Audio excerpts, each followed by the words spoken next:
Well, good evening and welcome to this Reality Check special. Today is Hillary Clinton's last day as Secretary of State. And in light of her testimony last week regarding the attacks on the U.S. mission in Benghazi, tonight we're taking a look at what we now know about the attacks and what we still do not have answers to. Here's the rundown. Number one, we're going to take a look tonight at some of the testimony that Secretary of State Clinton gave before members of Congress. We're looking back at a reality check that aired the day of the attacks and revisiting my interview with President Barack Obama, asking him why the U.S. was funding al-Qaeda in Libya and Syria. Tonight, we'll also take a look at the concept of blowback and how it may be the largest untalked about issue in the Benghazi attack. And finally, we're going to take a look at some unanswered questions about Benghazi that the American people are no closer to having answers to. But we begin tonight with Secretary of State Clinton's testimony before Congress. This testimony, which took place, as I mentioned last week, was actually delayed by over a month. When Clinton did begin to answer questions, she was emotional at times and at other times aggressive. So what did Clinton have to say about the attacks that led to the deaths of 4 Americans? Why did the request for more security seem to fall on deaf ears? And why one senator says that had he been commander-in-chief, she would have been relieved of her post.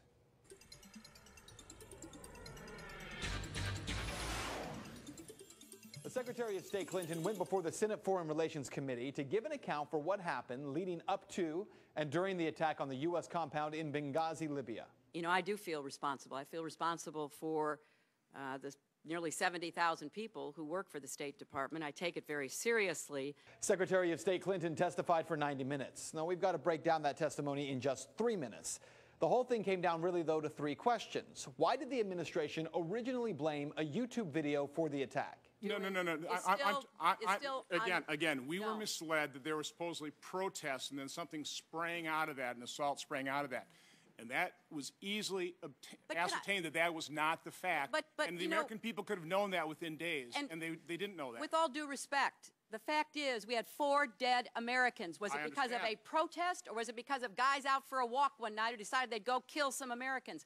What difference at this point does it make? It is our job to figure out what happened and do everything we can to prevent it from ever happening again. As for the second question, why weren't requests for additional security by Ambassador Chris Stevens, one of the 4 Americans killed during the attack, fulfilled? The specific security requests pertaining to Benghazi, you know, were handled by the security professionals in the department. I didn't see those requests. They didn't come to me. I didn't approve them. I didn't deny them. And the third question, raised by Kentucky Senator Rand Paul. While Clinton says she takes responsibility, why has no one actually been held responsible? I'm glad that you're accepting responsibility. I think that ultimately with your leaving, you accept the culpability for the worst tragedy since 9/11. And I really mean that. Had I been president at the time, and I found that you did not read the cables from Benghazi, you did not read the cables from Ambassador Stevens, I would have relieved you of your post. I think it's inexcusable. What today's testimony means for you is that through all of what was discussed today about Libya, maybe the most important question not asked surrounded this statement by Secretary of State Clinton. This Pandora's box, if you will, of weapons coming out of these countries in the Middle East and North Africa is the source of one of our biggest threats. There's no doubt that the Algerian terrorists had weapons from Libya. There's no doubt that the Malian remnants of AQIM have weapons from Libya. The question not asked by senators today, why is the U.S. helping to provide those weapons, either physically or financially? Fact, the U.S. provided funding and encouraged allies to provide weapons to the rebel forces in Libya. Fact, the U.S. provided funding and encouraged allies to provide weapons to rebels in Syria. Fact, the U.S. government did so knowing that the majority of the leadership of those rebel groups are al-Qaeda fighters.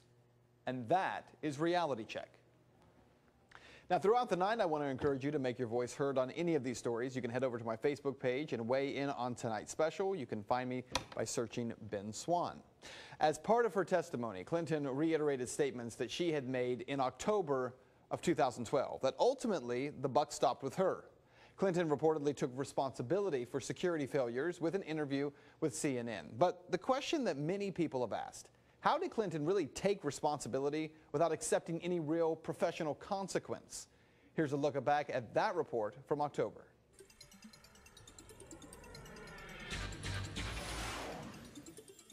Secretary of State Hillary Clinton made the statement in an interview with CNN. Here's a portion.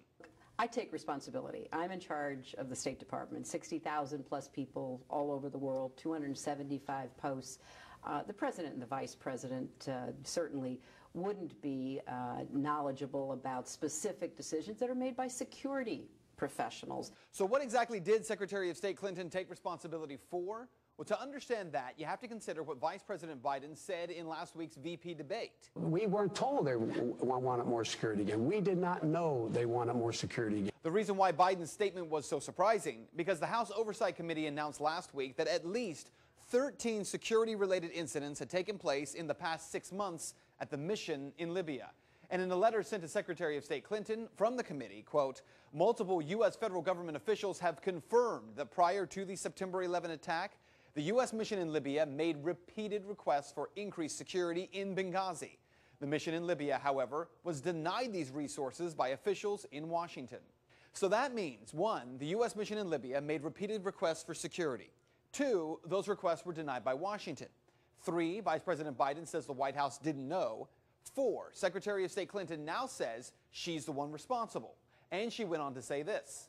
In the wake of an attack like this, in the fog of war, there's always going to be confusion. And I think it is absolutely fair to say that everyone had the same intelligence. Everyone who spoke... Bad intelligence, well, it seems, everyone though. who spoke tried to give the information that they had. As time has gone on, the information has changed. We've gotten more detail. But that's not surprising. That always happens. But in the spirit of reality check, let's deal in reality. Because what Clinton said right there is not true.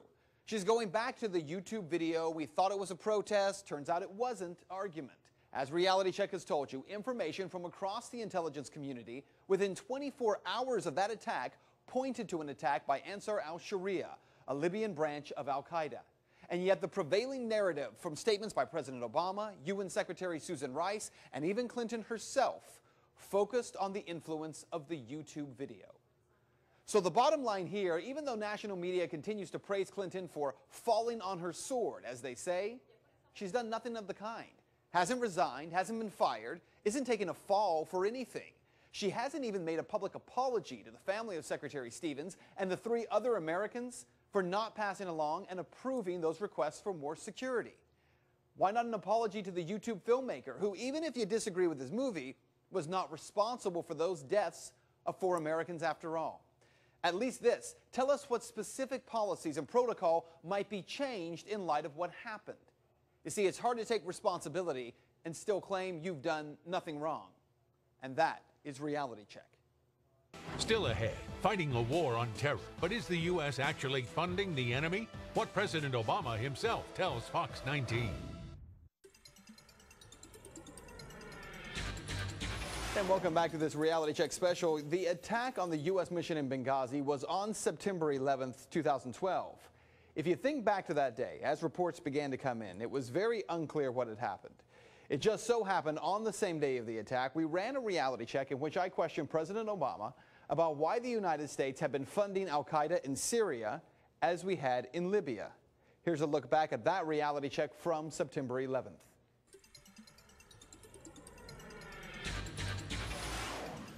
"11 years ago today, most Americans had never heard of an Islamist group with an Arabic name meaning the base. But within a matter of days and for the next decade, the name al-Qaeda would become synonymous with terrorism. And 11 years later, we're still fighting al-Qaeda in Afghanistan, Pakistan, and in Yemen. Though our history with al-Qaeda is very complicated. To begin with, it was the United States government that created al-Qaeda in the first place. It was during the 1970s. The U.S. decided to create an Islamist extremist group to sow the seeds of discord in the Stans, like Pakistan and Afghanistan. The goal was to create problems for the Soviets. If you don't believe me, here's Secretary of State Hillary Clinton. To be fair, we had helped to create the problem we're now fighting. How? Because when the Soviet Union invaded Afghanistan, we had this brilliant idea that we were going to come to Pakistan and create a force of mujahideen, equip them with Stinger missiles and everything else to go after the Soviets inside Afghanistan. Now, history tells us the United States actually created this enemy al-Qaeda.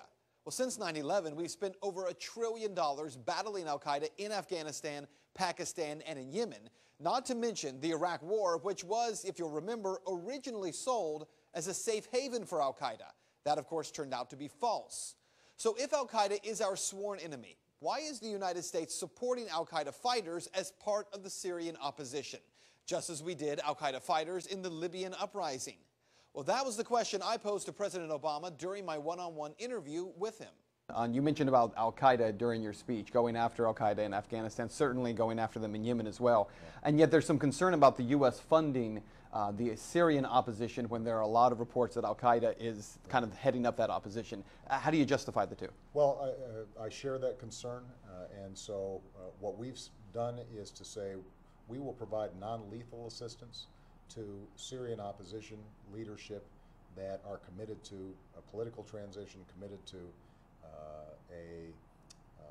an observance of human rights.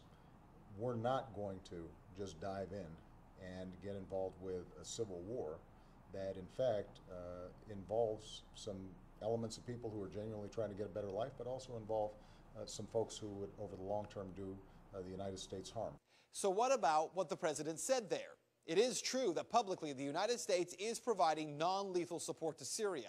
According to a report from Reuters, the State Department says the U.S. government set aside a total of $25 million for non-lethal assistance to the Syrian opposition.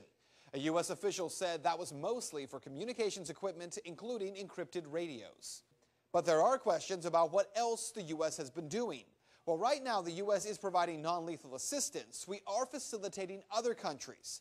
According to the New York Times, the weapons, including automatic rifles, rocket-propelled grenades, ammunition, and some anti-tank weapons, are being funneled mostly across the Turkish border by way of a shadowy network of intermediaries, including Syria's Muslim Brotherhood, and paid for by Turkey, Saudi Arabia, and Qatar.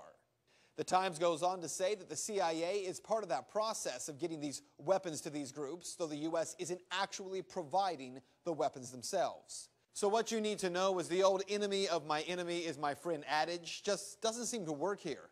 U.S. involvement in the Middle East has been problematic for decades. But on this day, consider for a moment the last two countries in the Middle East where the U.S. has intervened. Let's start in Egypt, where we helped to overthrow the dictator Mubarak, who we propped up.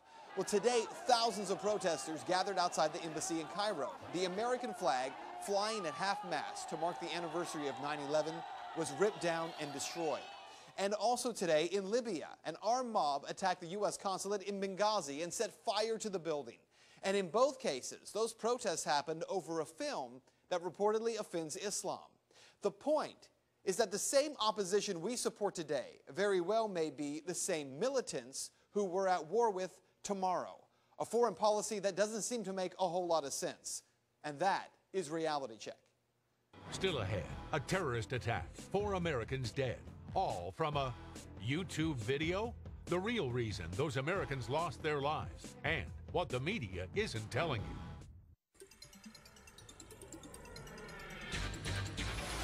Welcome back. It was in many ways one of the biggest stories of 2012. Within days of the attack on the U.S. mission in Libya, members of the Obama administration, including UN Secretary Susan Rice, began to say that the reason for the attack was an anti-Muslim YouTube video. That, of course, turned out to be untrue. But within just one day of the attack, Reality Check pointed out that video or no, the real source of this attack was likely something that the CIA refers to as blowback. Here's a look back at that Reality Check from September 12th.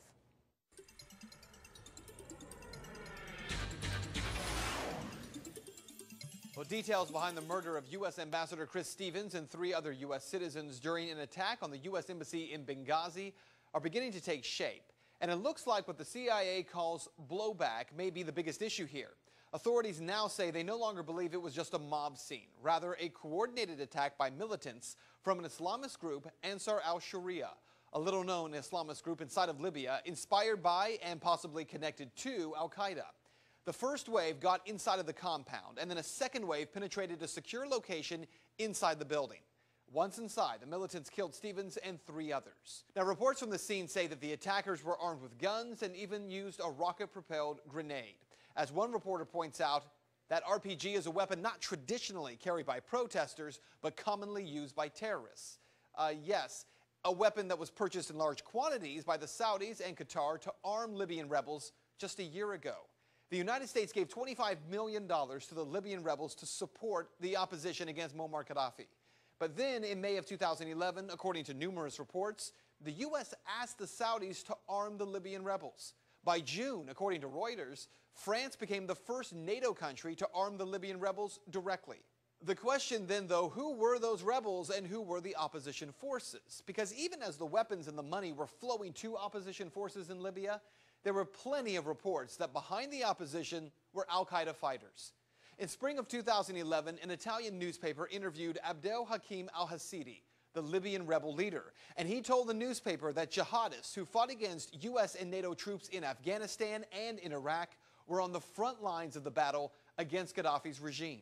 Quote, Mr. al-Hasidi admitted that he had earlier fought against the foreign invasion in Afghanistan before being captured in 2002 in Pakistan. He was later handed over to the U.S. and then held in Libya before being released in 2008. Mr. al-Hasidi insisted that his fighters are patriots and good Muslims, not terrorists, but added that the members of al-Qaeda are good Muslims and are fighting against the invader. So what you need to know is what we already knew. Remember that term used by the CIA, blowback? It simply means unintended consequences of U.S. foreign policy. In the case of Libya, here's how blowback works. Al-Qaeda fighters were at the head of the Libyan opposition to overthrow Gaddafi. The U.S. knew it, NATO knew it, and millions of Americans knew it. Even so, we allowed hundreds of millions of dollars from the Saudis, from Kuwait, from the UAE, Qatar, and the U.S. to flow to those rebels. We encouraged weapons by the tens of thousands to be given to those rebels. And it was both parties here in the U.S., Republicans and Democrats, who supported that action in Libya. Today, in response to the killing of the U.S. ambassador, the Pentagon has now moved U.S. warships to the coast of Libya. Blowback. Unintended consequences of 40 years of foreign policy in the Middle East that we just do not seem to learn from. And that is Reality Check. Still ahead, 4 months since the Benghazi attack, congressional testimony, investigations, and still no answer. The question you should be asking.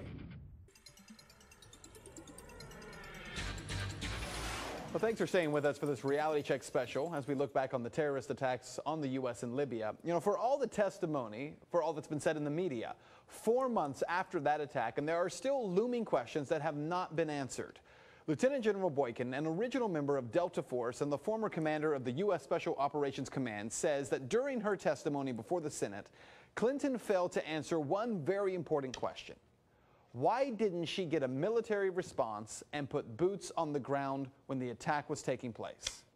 Within weeks after the massacre, several emails from Ambassador Stevens surfaced with pleas for increased security prior to the attack. Why were those requests never seen by Secretary Clinton? Why were they denied by lower-level officials within the State Department? You know, Clinton blames a lack of funding, and yet Congress received no request for that funding.